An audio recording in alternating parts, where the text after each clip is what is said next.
The Collective Whisper podcast with Simon Kane.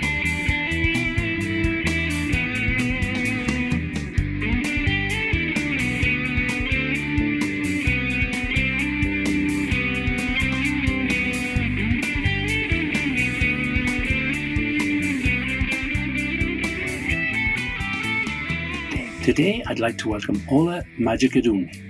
Ola Majekodunmi is a freelance journalist and writer, RTÉ FM researcher, Irish language broadcaster, public speaker, board member for Foras na Gaeilge and Mother Tongues Ireland, and a voiceover artist. Okay, welcome to the show, Ola. How are you? I'm glad, thanks, Simon. Okay, so Ola, you're in Dublin and Dunleary, and I was just asking Ola there how COVID was, and she was telling me she is managing to get out and go to the pier a little bit.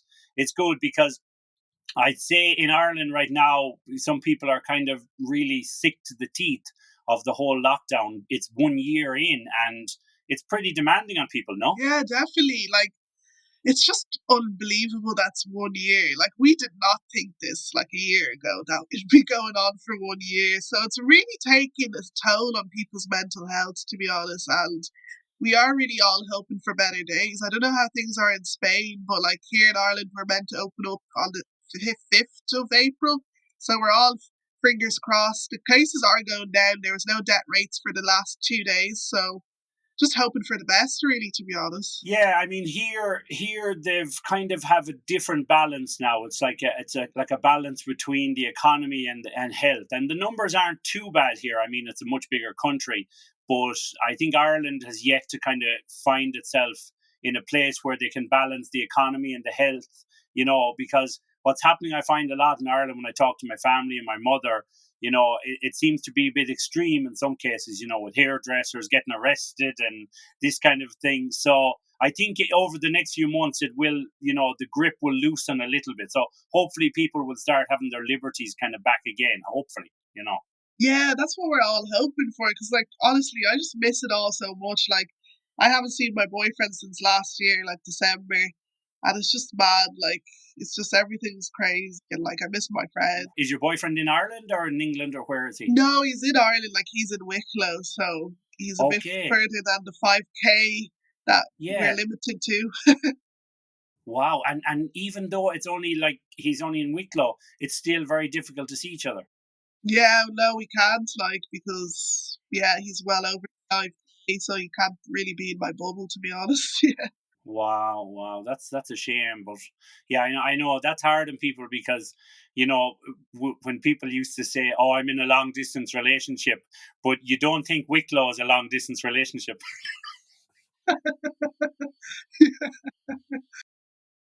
Yeah. So listen, let's go back a little bit.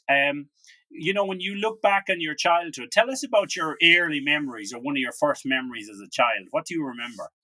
Yeah, gosh. I just kind of remember growing up in Ireland and the country was just starting to be diverse, and I just remember all the challenges, I suppose, I was just 7 months old when we moved here, and I suppose just that time as well, Ireland was people were used to inward migration into Ireland because people were so used to people leaving the country rather than coming in. So I just remember things that you'd say then you can't say now, and I think people used to be a lot more ignorant back then, maybe. And I'm not saying that ignorance has completely gone, but I think things are a lot better as well. And I just look back at the country and how much has changed, and I'm just wow, that's amazing. Because whenever you look at, I don't know, reeling the years on RTÉ or something, you're just early 2000s, late 90s, wow, that was a different place, So it's great that things have really changed. We're shaping our cultural diversity, the country, and it's just great to see. Yeah, I sometimes think, when people talk about diversity in Ireland and racism and culture and everything, I think a lot of it's people kind of say sometimes this thing, they have no bad intentions, but it's not about that. Sometimes it's about people just being culturally unaware or culturally ignorant. And I remembered myself growing up, you would talk to older people. And, I remember once this man saying to me, he said, "Oh, I saw a black man in the town." And I thought, okay. And he said, "I've never seen a black man."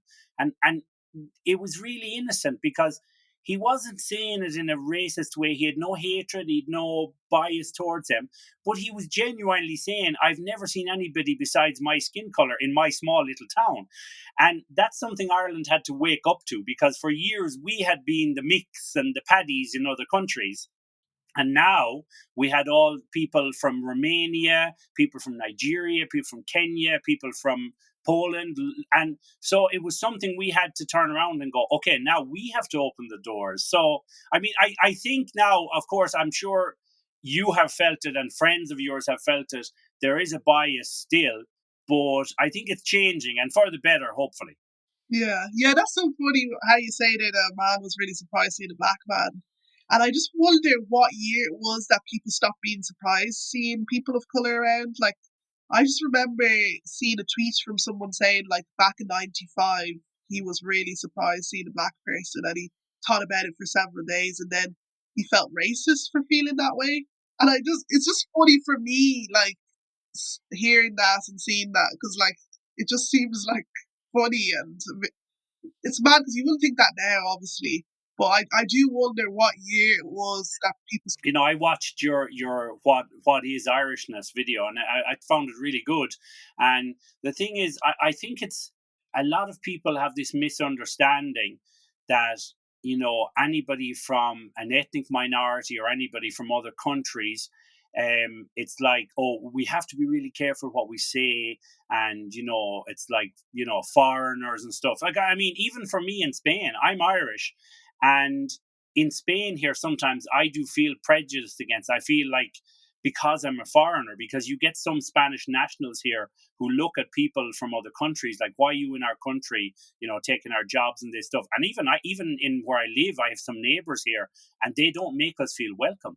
And so this kind of argument sometimes that it's only against underdeveloped countries is not necessarily true, because it's about, you could be from a developed country, and the thing is, if somebody feels threatened by your presence in the country, or then they might say nothing, which is worse than anything sometimes, or they will say too much, or they will leave comments or say snide remarks.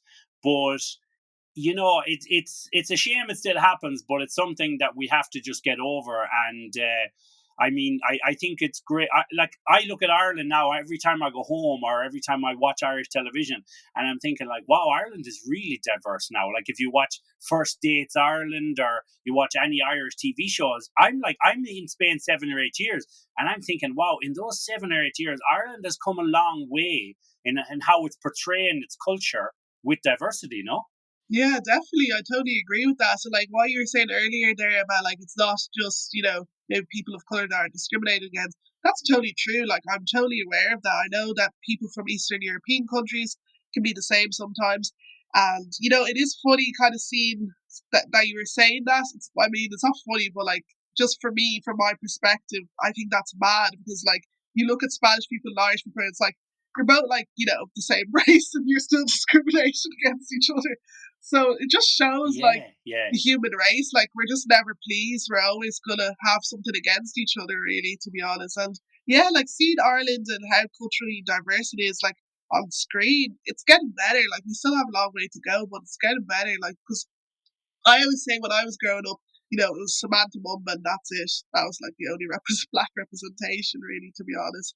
But, like, now we have so many more, so that's Good old great. Samantha Mumba, yeah. Yeah. And what's really interesting? I remember when Samantha Mumba was out, I never got the impression that she wasn't Irish. Like, I never, if I talked to somebody and say, "Oh, Samantha Mumba's great," or whatever, I think I always got the impression from people, they always regarded her as completely being Irish, even though maybe her family's heritage is not from Ireland. But I think the thing is that, unfortunately, in Ireland, sometimes, like, people can look at you in a bit better light if you're successful. And do Maybe, you know what I yeah. mean? The fact that Yeah, she was successful, it was easier to appreciate her. Whereas if she had been Samantha Mumba living down the street in the next estate and she wasn't successful, maybe she would have faced more racism. Now, I don't know. She probably faced a lot of racism, but the point I'm making is that if you're successful, you're more accepted sometimes. Maybe, and like the thing is with Samantha Mumba as well, she's mixed heritage. Like her mum's Irish and her dad's from an African country. So yeah, like the thing is, like obviously there's a lot of racism against mixed race community here in Ireland, and there has been in the past, and many people are not aware of that. But there can be maybe added, weight to it as well when you're someone who's Afra-Irish. So you have both parents that are from an African country, for example. Yeah. That's interesting. But here's a question I'm going to ask you, and people probably don't ask you this question often, okay? But it's something that I kind of feel strongly about. Do you ever get sick of talking about the whole, racism, like where you're from? Do you ever just kind of go, I just don't want to talk about that? Because it's like sometimes, like I'm in the car with my wife in the morning and she wants to talk about something and I'm tired, and you're like, I don't want to talk about that now. So I can imagine for you and anybody who kind of fights this battle a little bit sometimes, do you feel like sometimes, I just have enough talking about it and I just want to be like accepted for just being a person? It doesn't matter who I am or my skin color or anything, because it must get pretty tiresome, no? Oh yeah, of course. I've done, like when I was starting off in the media here, I would always do lots of interviews regarding race and that sort of thing. I was happy to as well because I just wanted to put myself out there, to be honest. But I think it's come to the time that I have the experience. I want to talk about different things, and I have stated that out online as well. I don't like us as a community. We're not just here to talk about racism. We have so many other interests, and people are realizing that now. Like, I get gigs for different things now, like to do with different things, and that's great. Like that people are realizing that, because sometimes you do just feel like a product of, if you're just talking about race all the time, like you feel like you're a token, and you Like a feel, spokesperson or something. yeah, yeah, exactly. And I always tell people I'm not a spokesperson for anti-racism. I'm a journalist, broadcaster, first of all. So that's something that I can't be talking about all the time, and I'm not an expert on it either. So I'm not always the best person to talk about it. Yeah. Well, I mean, that's why I don't want this, I wouldn't like this interview to be like that, because I understand it's part of, things you do and it's in your life. But for me, it's more, it doesn't matter where people are from, because it's, for me, it's one of these things where it shouldn't be the first question, where are you from? Or it shouldn't be like, my wife is Polish and she speaks in an Irish accent because she grew up most of her life there, or her later life. And the thing is, but she always gets asked that, oh, you're Irish, but your accent's different, or there's something different. So this question is always there. My sister is married to an Indian man, and they have two Indian kids, so they're mixed heritage. So I know they're all going to get asked that question as they get older, but it's something I think we have to move away from as well, where we have to say, rather than where you're from or where you're really from, or this kind of a thing.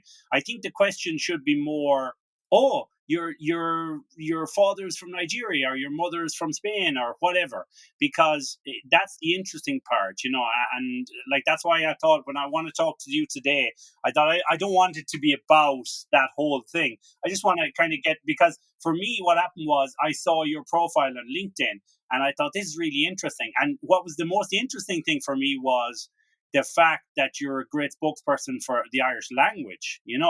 For me, I thought that's brilliant, because the thing is, in Ireland, and I know myself, being a product of the Irish school system, which when it came to other subjects was brilliant, but when it came to Irish, it was terrible. And we used to write rap songs in Irish in Irish class, but we we never learned that. We did, the teacher, it wasn't their fault. It was just the way the whole system and syllabus was set up. And now when I see younger people embracing the language, I feel like, wow, here am I living in Spain. I've learned Spanish, so I'd love to learn Irish, but it's just it's hard to do, especially in another country. But even in Ireland, it's still hard to do. Yeah, that's the thing. Like, it's mad because I think like things have really changed for the Irish language. Like, I think a lot of people are just seeing it as an actual language, a living language, rather than school subject. Of course, there are still people out there that are saying it's a dead language, it's useless, blah blah blah. But there's so many people putting so much effort into promoting the language in a better light, and to just show people that this is a part of Irish identity and like it has a place in our society, and like we should cherish it. And that's something like that. That's one of the reasons I'm on Mother Tongue Sport for Ireland, because I'm so passionate about minority languages, and I get thinking about my own native tongue, Yoruba, as well, and just how I just want these languages to live on. Because like sometimes I think about like Aboriginal culture in Australia, for example, and how their culture is dying out. Like they have so many languages and it's dying out, and I just find that really upsetting because it's just like this identity is dying out. Like that's scary to me, and I wouldn't want that to happen to Ireland or Nigeria. So I'm doing whatever I can as a person, individually and amongst so many other people, to better it. Yeah, and I applaud you for that. I think it's brilliant because,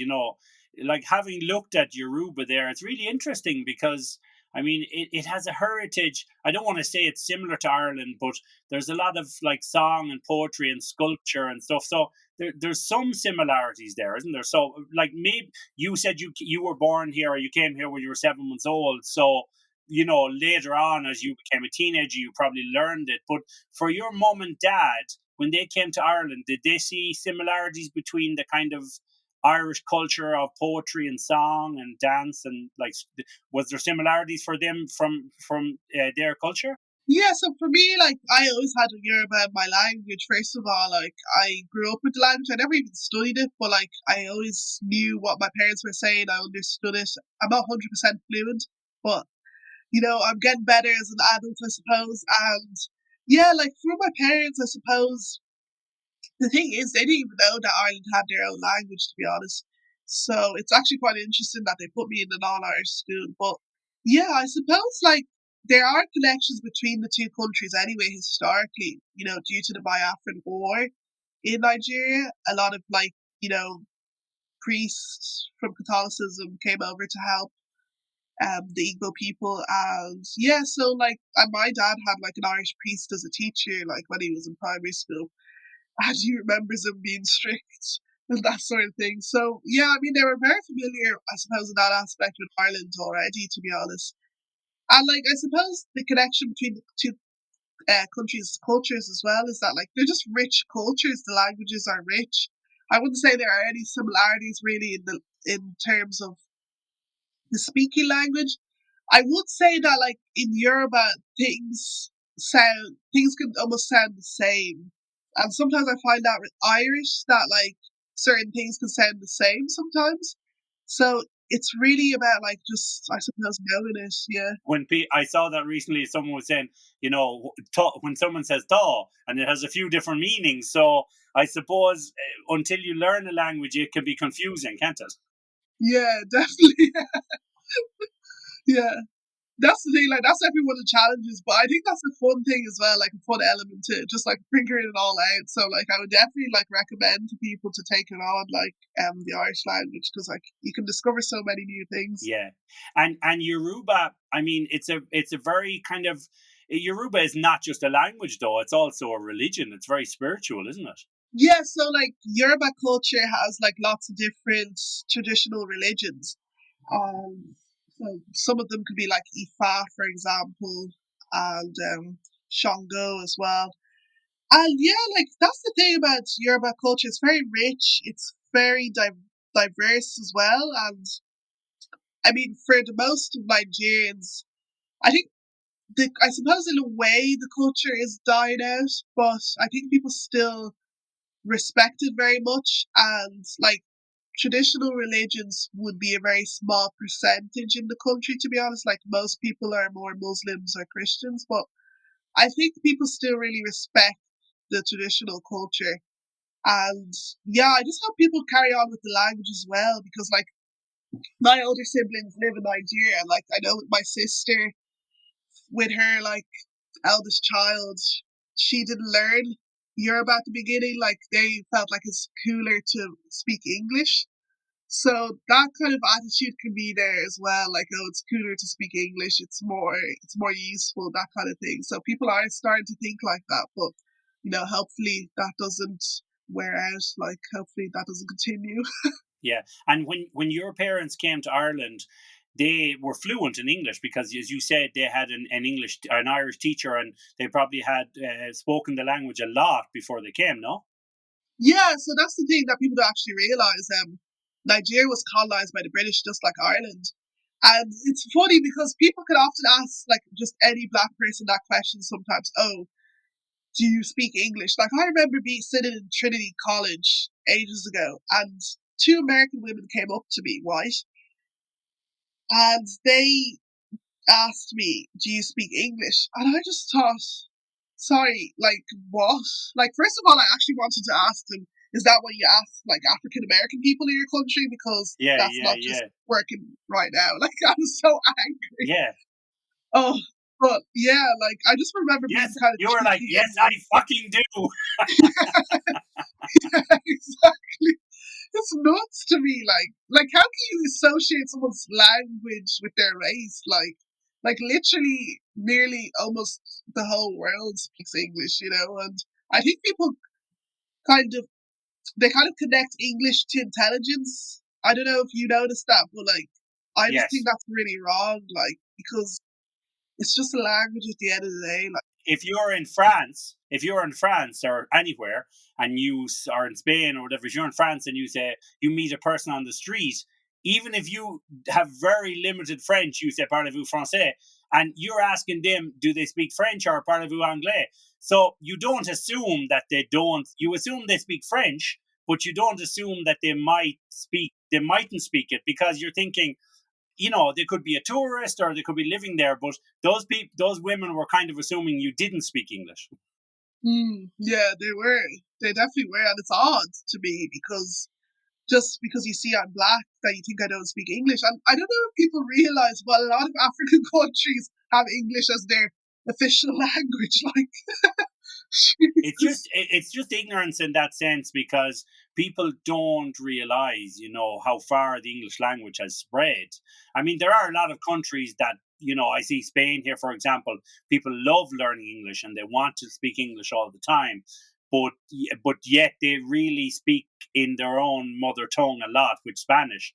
And so, and that's to be commended too. I mean, obviously, with Irish culture and with the colonization and everything, it was harder and the language died out. And I don't know if that was the case in Nigeria. Do you feel that the language was affected by the colonization of the English?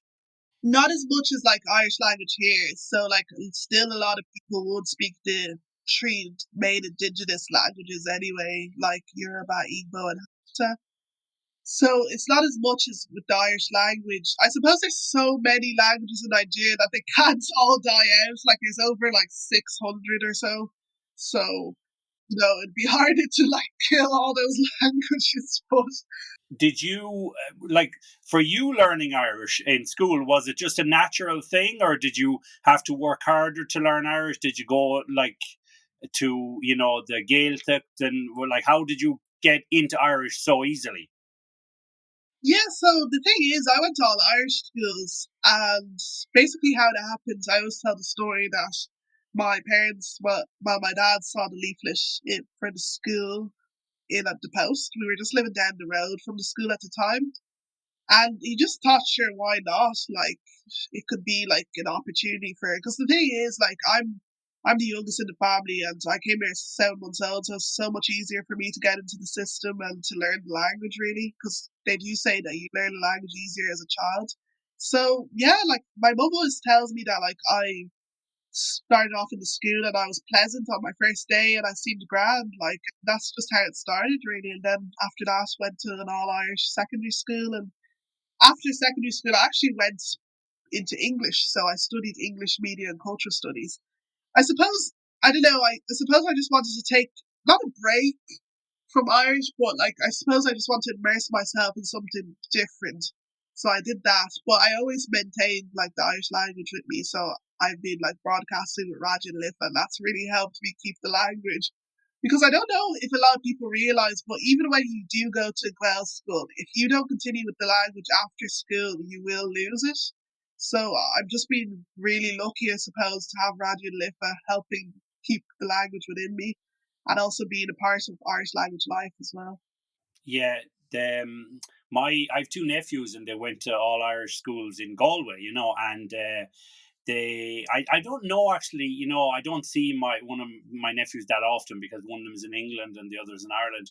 But I don't know, have they maintained the Irish after leaving school, because that's the hard thing. It's like any language. If, whatever Spanish I speak now, if I move home to Ireland and I don't maintain it, after a few years, you'll be foraging for words, and it will be more difficult. It'll come back to you, but in a kind of immediate conversation, you'll be fumbling. You'll be like, oh, I can't remember that word, and Yeah, exactly. Yeah, sometimes that happens to me as well, because I don't speak Irish like every single day. I do have a part of my work now and again. Like, I would definitely speak it every week, but not every day. Like, so it is a bit complex, especially like during coronavirus as well. Like, you're not seeing people, like you're not communicating. Like, I miss the pop of Gaeltacht. I don't know if they have that in Spain, but I miss it. Like, just meeting up with right. people and speaking Irish, like just seeing my friends. Yeah.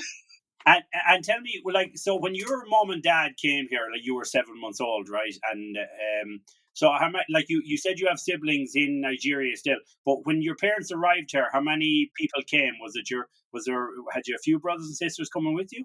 No, it was just me and my parents, like, and yeah, like, I suppose that wasn't the plan initially, but like, sure, life just does its own thing, to be honest, and there's many complexities being an immigrant that's not used to the Irish system, and Ireland also not being used to immigrants. So it definitely has its challenges and complexities. Like, to the yeah, to this day, I think like it's still very hard for immigrants, of course, and like especially like if you're an asylum seeker as well. It's definitely there's a lot of challenges. And I think people like in the wider Irish community don't really realize that as well. So like growing up, I would have gotten all sorts of questions about my family, and people don't realize things outside of their own bubble and their own privilege as well. And I can't blame people, but I really hope that people start to realize a lot of things now.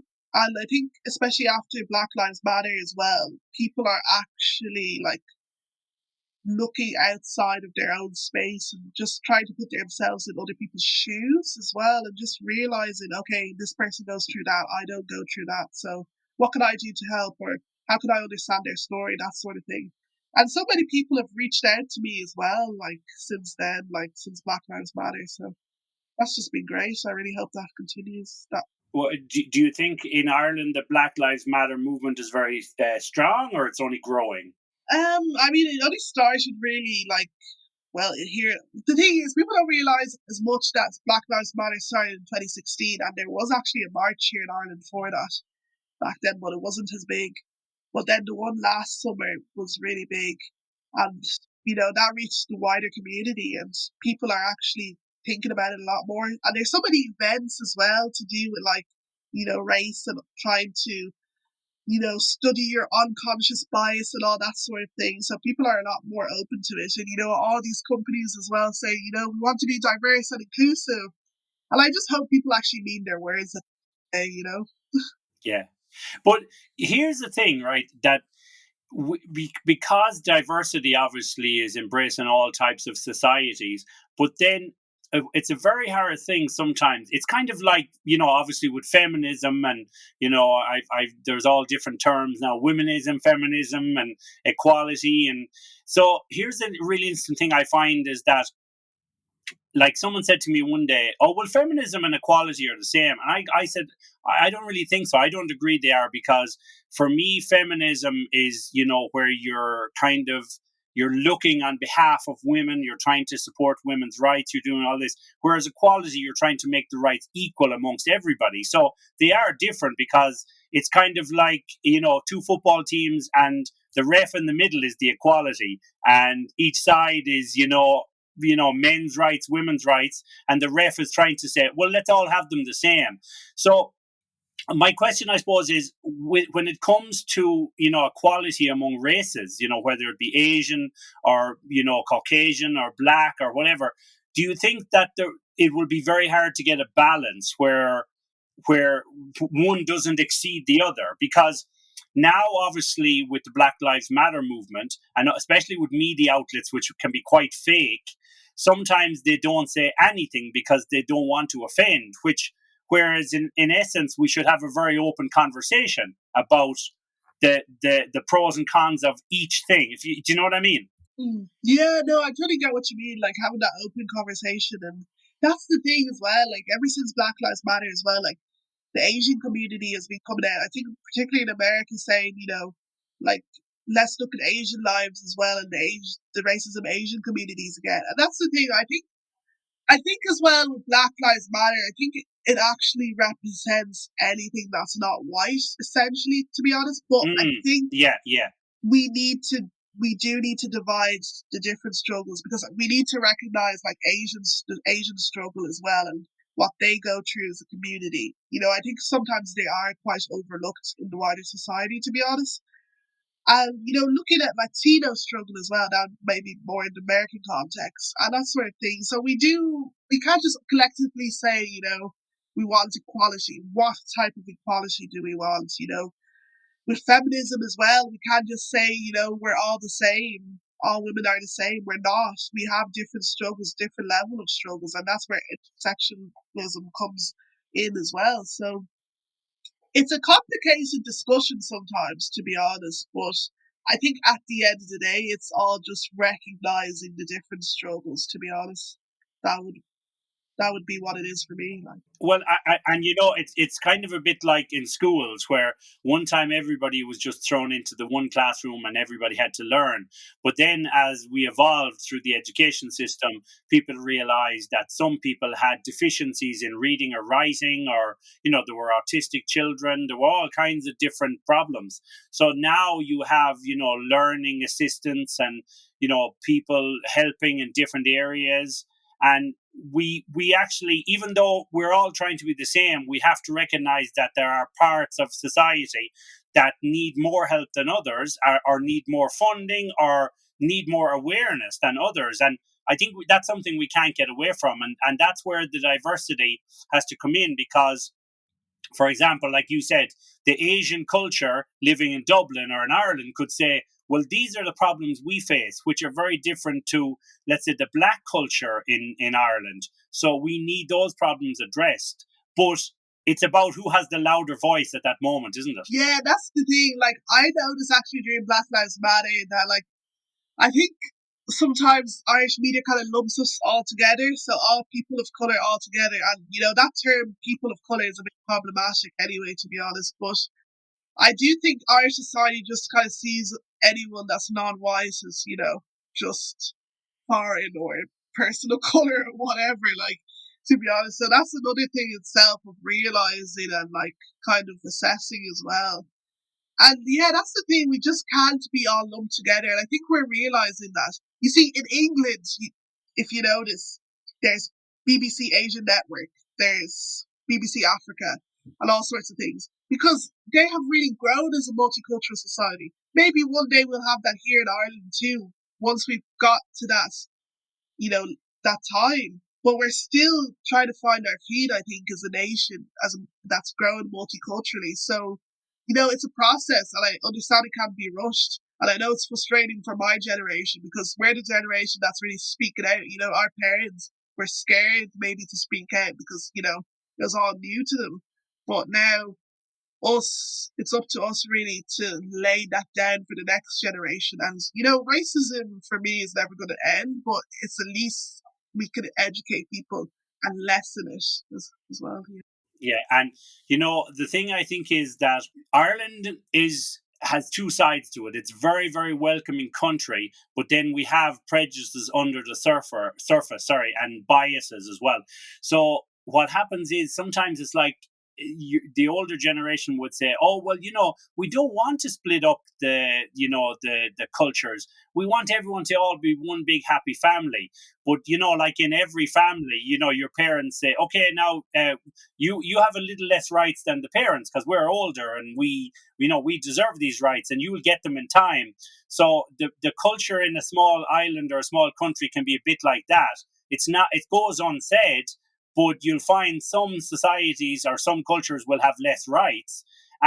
But they're like, yeah, but everybody's made feel welcome. So what needs to happen, what has happened in the UK, is that those kind of societies break away, and hopefully not completely, but they form their own things, their own support networks, and then through time they form their own TV channels and media and so on, or it's provided there. So I think that has to happen in Ireland. We have to kind of realise we can't all be in the one room as one family all the time. We have to have moments when each culture shines, no? Yeah, definitely. No, I definitely agree with you there. Like, it is about just showing each culture shining, to be honest, and hopefully get to that point. And I think people are thinking about representation a lot more. Like, for me, myself and my cousin and a friend started Beyond Representation like 2 years ago, almost 2 years ago now. And basically what that was about was just giving women of colour here in Ireland a chance to celebrate them, to give them a platform to speak, to show all their achievements, because sometimes you just don't get that representation enough on the big screen. And if other people aren't going to do it, we're going to do it ourselves, So then people will start realizing what you're doing and inviting you to do things. And it's still a big problem getting that right representation. And I hope after some time will improve. Things have improved to this point, but there's still room for a lot of improvements. And also, it's about like not just using us to share our stories, but to actually have us involved in these systems, in these workplaces. It's not just about using our stories are traumatic sometimes. It's about actually having us involved. If you want to be diverse and inclusive, that's from the bottom up. And the thing we have to avoid as well, I used to always see this in America, when they talk about the movies and making movies. And, I think it was famously in that movie, the Scream, or one of these horror movies, or Scary Movie, when they did the parody of Scream. And the guy said, the black actor, I don't know his name, he said, I'm the token black guy. And the thing is, in Hollywood and in the movie industry, that is a very real statement. There are token cultures, like token Asian guy, token Asian girl, token blonde girl. There are certain roles they have to fill to kind of try and appeal to everyone. My fear in Ireland is that we don't start kind of getting this thing where the media starts embracing cultures because it's a trending topic. It has to be for a genuine reason. It's not just because, oh, well, we have to be seen to be culturally acceptable and to show these ethnic minorities that we're hip and we're woke. So I hope that kind of thing doesn't start happening, because unfortunately the media and entertainment can be very fake in this way, and they can show something that's not real, but to try and say we're all inclusive. That's the thing. Unfortunately, it has already started. And to be honest, I don't think it was just with Black Lives Matter. I think it was before that, even well before that. And I think it's about fitting quotas sometimes. And that's the thing about quotas. Sometimes they're not the worst thing, but the reasoning behind it isn't the best either. And I don't want people of color to just be put on a screen or in a workplace because of their race. It needs to be because of their actual talent as well. Like I'm not here saying, oh, fill up 50% of people in your workplace, people of color. If they don't have the talents to be there, then they shouldn't be there. So it's about talents. It's about actually having the skills. There's so many people with these skills who are still not getting a chance because they're being overlooked, unfortunately, for whatever reason. And sometimes racism does come to play in it. But yeah, it's just it's just a difficult thing, really, and it's really up to the powers that be as well to dismantle this. And that's the thing with tokenism. Sometimes you do have to start that way in order to, build a movement sometimes. I mean, I'm sure I'm the token Black Irish, but sure, I didn't ask for that. It just happened to be. No, well. I don't know if the word token is, but I'd never regard you as that, because I think, it depends on how you say that word, that tokenism. Is it said in a positive way, or is it said in a way that's kind of meant to be, a slight bit negative, but it's there. So, but let's go just to one thing there. Obviously you said the talent. So let's talk about your talent. Let's talk about, you studied like communications and stuff in Dunleary, wasn't it? Institute of Art and Design. And so what kind of, at what age did you feel like you wanted to go into media? When did that come about?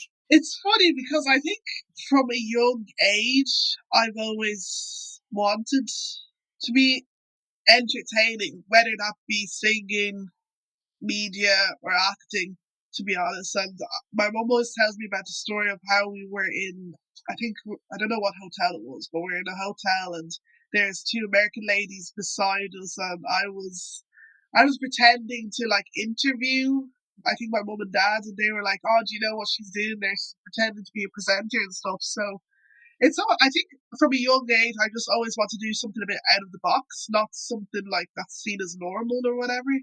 And it's funny because, like, this probably sounds strange, but it's funny because my mum said that, like, she remembers kind of being approached by a psychic, and I was just literally a little baba in the buggy, and the psychic was like, "She's going to be a broadcaster." I don't know, like, what.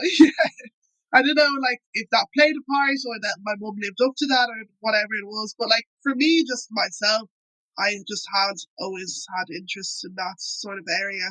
And I've been working in the industry since 14 years old. Like, I started with work experience at Dublin tSathairn, and then I went on to Radio Lifa after my leaving cert in 2014. And just been there ever since. And that's really what opened the doors to, RTÉ, tSathairn, BBC. And the Irish language obviously has been a big help as well with media work. And yeah, like my ambition really is to be presented maybe on TV as well. I want to give people something different, and I hope Ireland is ready for that. I think sometimes people and our broadcasters maybe are kind of scared to do something different, but I think taking a chance always pays off mostly. So fingers crossed.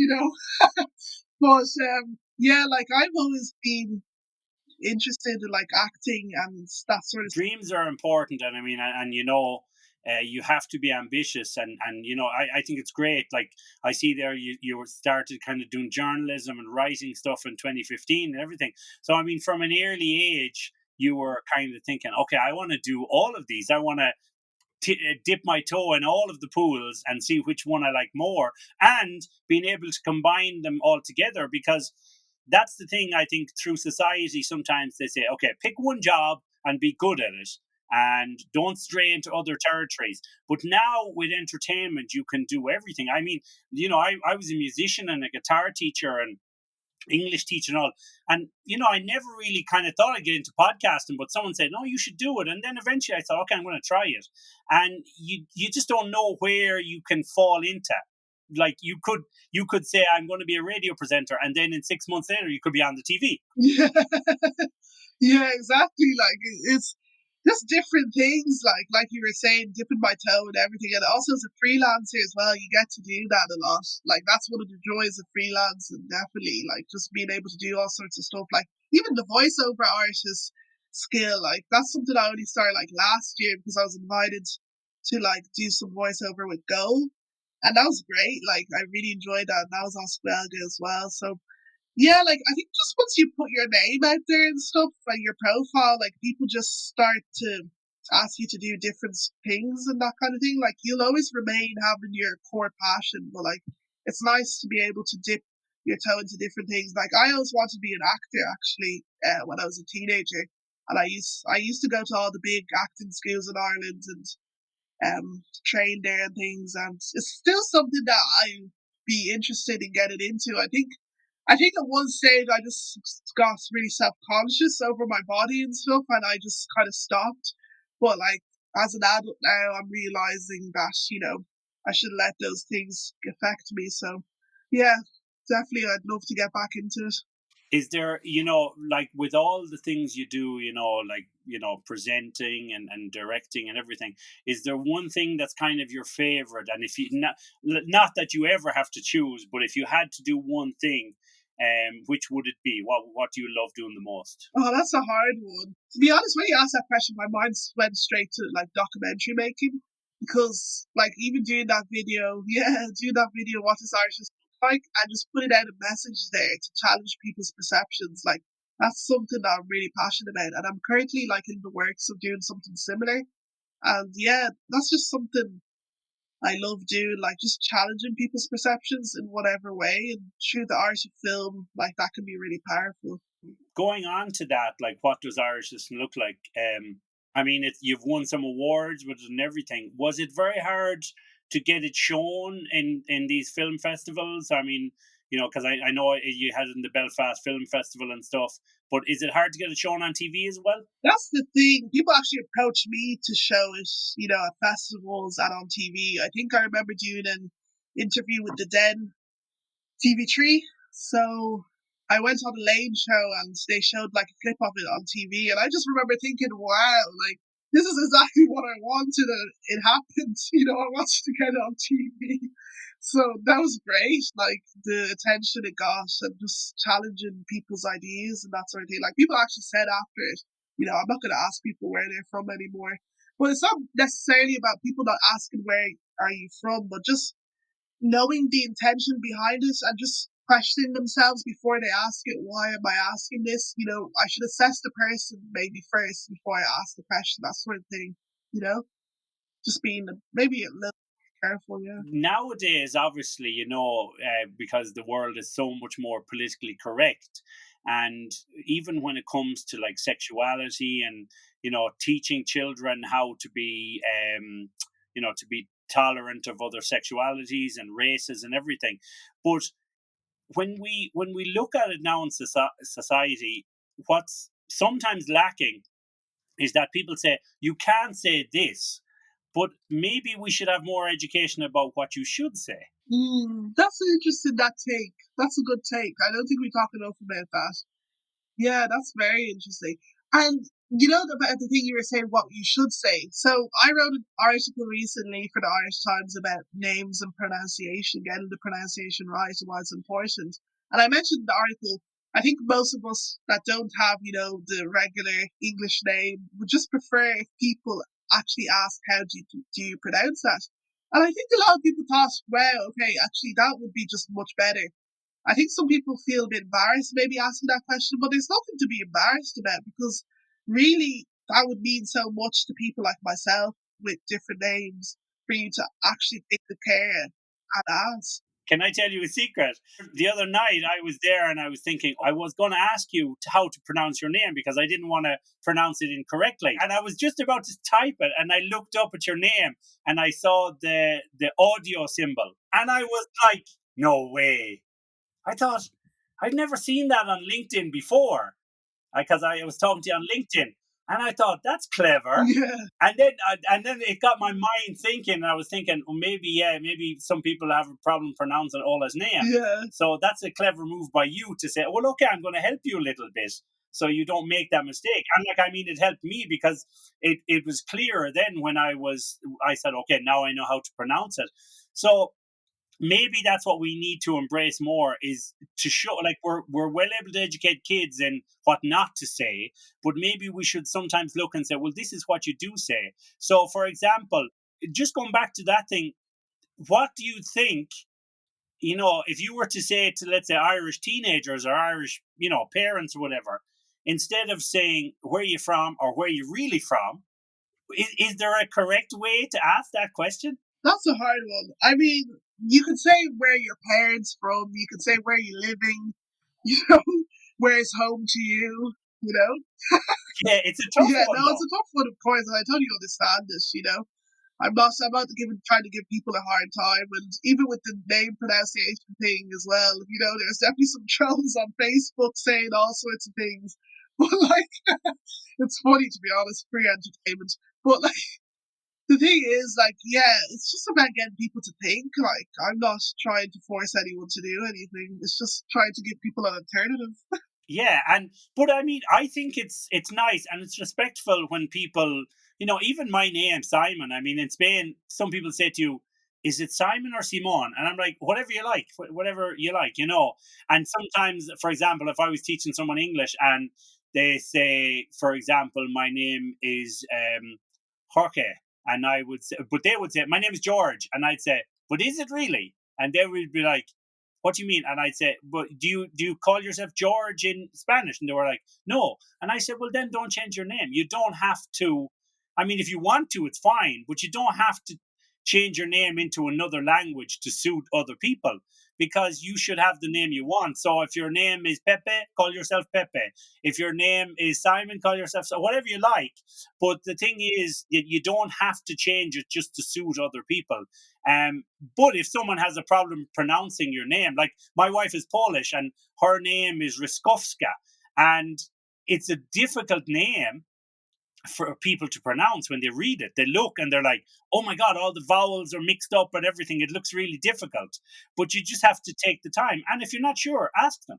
Exactly, yeah. Like, that's the thing you were just saying there, like, about, like, not changing your name to suit people. Like a lot of from non-Nigerian people, their names are shortened. Like, my parents shortened mine to Ola. Some people could call me Warala, like I'm totally fine with that as well. And that's the thing, like you do kind of, I suppose, especially if you have like a different, maybe foreign name, you are trying to subconsciously suit other people. But at the end of the day, your name is your name. You know, it was given to you for a reason, and you should just embrace it. Unless you want to change it, of course. Like, yeah, do that if you want. But yeah, like I think it's just important. Yeah. And the actually when I said there, my wife is Polish. Like her proper name is Alexandra, but in Poland her name is Ola as well. Oh yes. Yes. Were you the one telling me that, or was there someone else saying that on LinkedIn? Yeah, because in Poland and in Russia and Eastern European countries, Ola and Oleg is Alexander and Alexandra are royal names. So the thing is that when people have them, the families always call them like the pet name of Ola. So when I met my wife first, and I'd be in her house, and her parents would be Ola, Ola, and I was like, oh, okay. And her uncle is Oleg and stuff, but his real proper name is Alexander. So it's funny that name, how families can have a pet name or in society. So what's your name is Ola, but what's your full name? So my full name is Warala. Were Ola. Yeah, Warala. So no one really calls me that in my family. Maybe some people might, like distant relatives, might say Wura. Like, to be honest with that name, the more common shortened version would be Wura. But I suppose my parents thought, gosh, would people be able to say that in Ireland? So they just went with Ola. And I mean, even in the article, I said like people still have issues with Ola even saying it properly. But yeah, like I have. That's the thing, when you're Nigerian, you have different names from different relatives and pet names. So like my, I know like one of my brothers calls me Peju, so that's a pet name. And yeah, like no one, like that's the thing. Actually, my Warana is my middle name, but I use it as my first name. My first name is Olufemi, and I do not associate myself with that name at all. So like, if someone was to call me Olufemi, I'd just be like, "Who's that?" To be honest, like with all my kind of medical Yeah, yeah. things, No, no, no. yeah, with all my medical things and like obviously governmental things, like it'll be obviously Olufemi World and Majekodunmi, but day to day life, you know, it's either Warala or Allah. That's it. Yeah, yeah. And actually, because that's a new thing now, because is the whole idea of Irish names. So Are there any people you know from Nigeria or from other countries who grow up in Irish-speaking schools who changed their name to make it Irish in any way? Have you ever seen that? I don't know anyone of Nigerian background, but I have seen other people I remember in my own secondary school, maybe from maybe an Asian background that maybe has an Irish name. I'm not sure if they changed it or they're born with it or whatever, but yeah, I've noticed that, yeah. Yeah, because like definitely in the Asian culture, I've done a lot of teaching, like of Chinese students and everything. And what's really interesting, I worked in this company in Spain, and they were, a big technology company, and they would have Chinese people coming over from Shenzhen in China. But what happens over there a lot is they have a Chinese name, but then they take a Western name like Kevin or Scott or something, right? They just take this name to make it easier. So I was in a class one day, and there was a meeting across in the other room. And so I came out of my class, and there was two Chinese guys, and so one of the Spanish people introduced me, and they said, "Oh, these are the two workers from China." And I was like, "Oh, nice to meet you. My name is Simon." And the first guy said, "I'm George," and the second guy said, "I'm Cloney." And I just thought in my head, George Cloney, right? And I was like, and the Spanish guy looked at me as if to say, "I know exactly what you're thinking," because everywhere they were going, people would say, "This is George Cloney." George and Cloney. And it's really interesting because they sometimes take these names, and it happens in the Latino countries as well. They take famous names like Kevin Costner. In Spain here, you can find children in the school, and their first name is Kevin Costner, because in South America, in some countries, they take, like, there was even a famous story, I don't know if it's true, of a child being called New York Yankees. So, this expression, what's in a name? So I was wondering, there was obviously, because in Ireland, if you're Irish, you can change your name. You have an Irish name and an English name. So I was wondering then, for children who are mixed heritage growing up in Ireland, in the schools, would they say, "Oh, well, your name would be this in Irish"? Because, I mean, it's very hard to do with some names, but maybe some people have tried it. I mean, if you have an English name, you can probably do it. But like, if you have a name like mine, like you can't. So like, yeah. But I remember, like in primary school, there was a teacher that used to put like a father on my O. Like she was trying to make it Gaeilge in some way. I just so odd. Yeah, really odd. That's mad.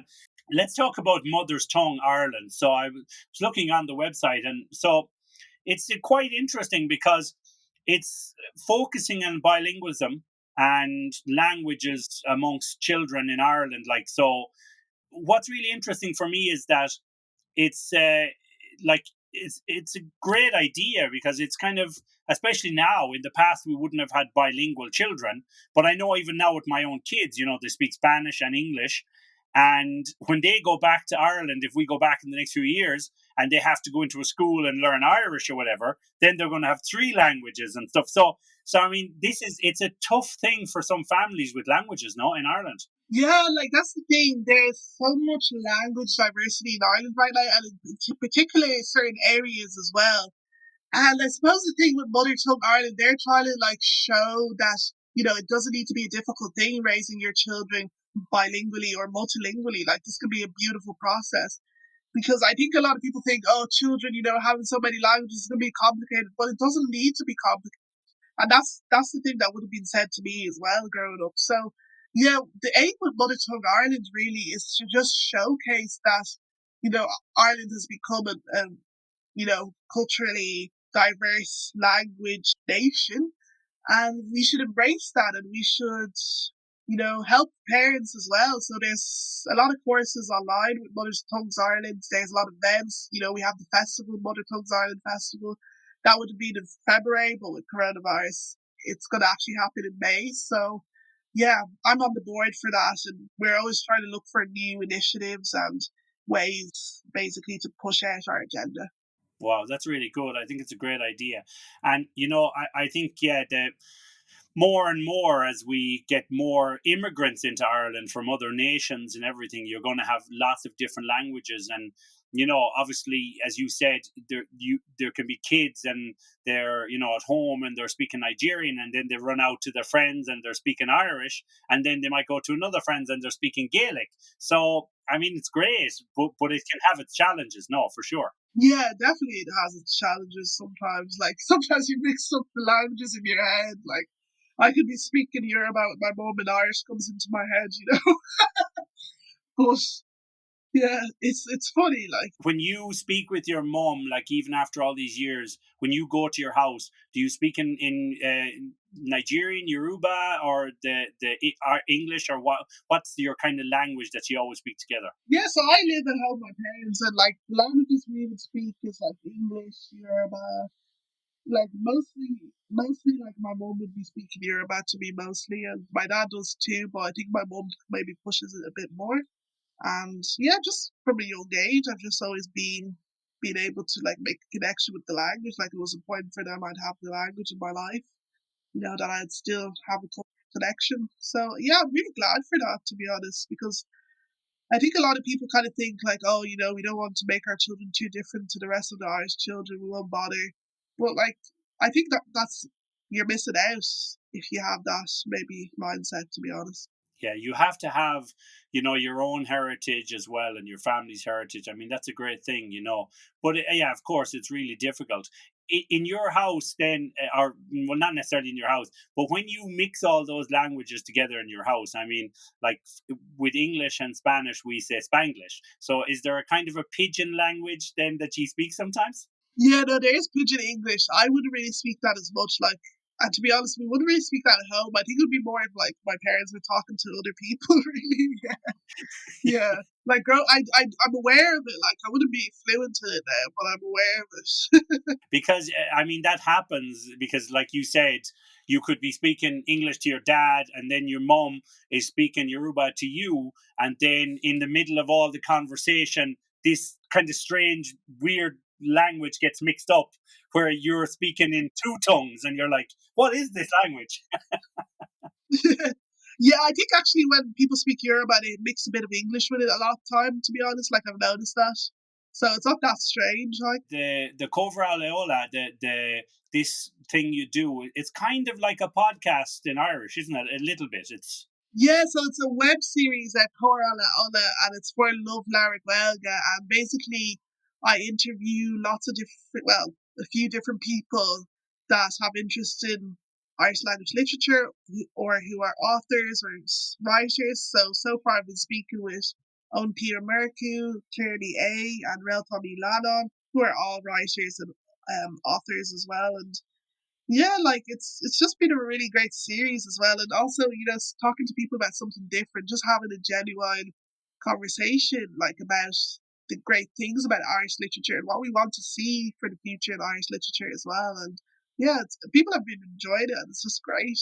that's really good because I think you're not just kind of showing that the Irish language is there to be learned still, but you're kind of showing it from all different angles with your different shows. And I mean, and even a question for you, I see there you do research for 2FM and everything, and RT. Is that something that you find that is very satisfying for you? I mean, are you researching things that are important to you, or do they kind of give you briefs? Do this, work on this. No, it's actually great because I'm allowed to pitch ideas and that sort of thing, and it's just great to have that openness as well, and to bring like new voices to the show. So like I would have had people, founders of like Rooted in Africa and Ireland, for example, or even people from Mother Tongues Ireland as well, representatives, and just really minority voices a lot of the time, which is just great to put on the national airwaves as well. So it's great to be a part of it. Okay, Ola, I mean, it's been a pleasure talking to you, and I'm going to let you go now. I just want to ask you, obviously, for this year ahead, I should say, do you have kind of some more aspirations of new things you'd like to do, or do you have objectives you think I'm going to get them done this year, or I'm going to wait till COVID's kind of lowered its head? Yeah, so I've been working on a lot of different projects at the moment. And one that I'm really excited about is one that I'm working with the artist for. So I'm helping him like co-write his EP. and he wants to kind of include the Black experience in it. So that would be from my perspective, and I just think that's really cool. Like he'll be looking at kind of more Tír but of Ireland today. So what would that look like? So I think that's really cool, and I'm really excited. Yeah, with that. And also, I've just been working on my writing a lot. I just finished the course there with London Lit Lab, so that's going to help me with a big project, writing projects that I'm going to be working on for a good while. So yeah, basically, people can keep up with me on Twitter. I'm at Ola Majekodunmi1, and then on Instagram at w.majek. Brilliant. I mean, yeah, and we will, we'll keep up with you as well, and maybe in the future you'll come on when you're promoting a book or whatever you're doing. You're always welcome on the show, and we'd love to talk to you. Listen, it's been a pleasure to chat with you, and as I said, it's been very insightful because you've kind of shown us another side. And I think sometimes what we see in the media and on TV is they like to show the nice side of it, and I don't want to show the bad side, but I like to show the real side. And I like to kind of to see that the normal life, because the great thing is, for people like yourself and other immigrants who came to Ireland at a young age, you're all Irish. You're as Irish as I am. You're as Irish as everybody is. And, the shame is that you have to keep saying to everybody, I'm as Irish as you. And hopefully that will change. But I think for me, I wanted to bring, you on and show people that there's no difference in any of us really in any kind of society or culture. These are just things that are part of our heritage. But in our everyday life, we're very much the same. Yeah. Exactly, that's it. Okay, Ola, thank you very much, and we will talk to you in the future, and take care, and best of luck with everything this year. Thank you so much. Ola Majekodunmi, everybody. You're welcome. Thanks a lot. Okay, thank you very much, Ola. That was a really interesting interview. I really enjoyed it, and thank you for letting us know about all your work and everything you've achieved so far. It's been amazing. Okay, moving on to next week's guest. Next week, we will be talking to Denise Brennan. Denise Brennan is a highly acclaimed, award-winning and most sought-after singer and performer. She has been performing professionally at home and abroad throughout concert halls, opera houses and theatres since the age of 18. Denise has enjoyed international touring success, taking centre stage in hit shows such as Bid Whelan's Riverdance, The Show, and as a Celtic soprano soloist with the Dublin Philharmonic Orchestra. That should be really interesting. We look forward to that. Okay, everybody, thank you very much. Take care, look after yourselves, and we'll see you next time. Bye-bye.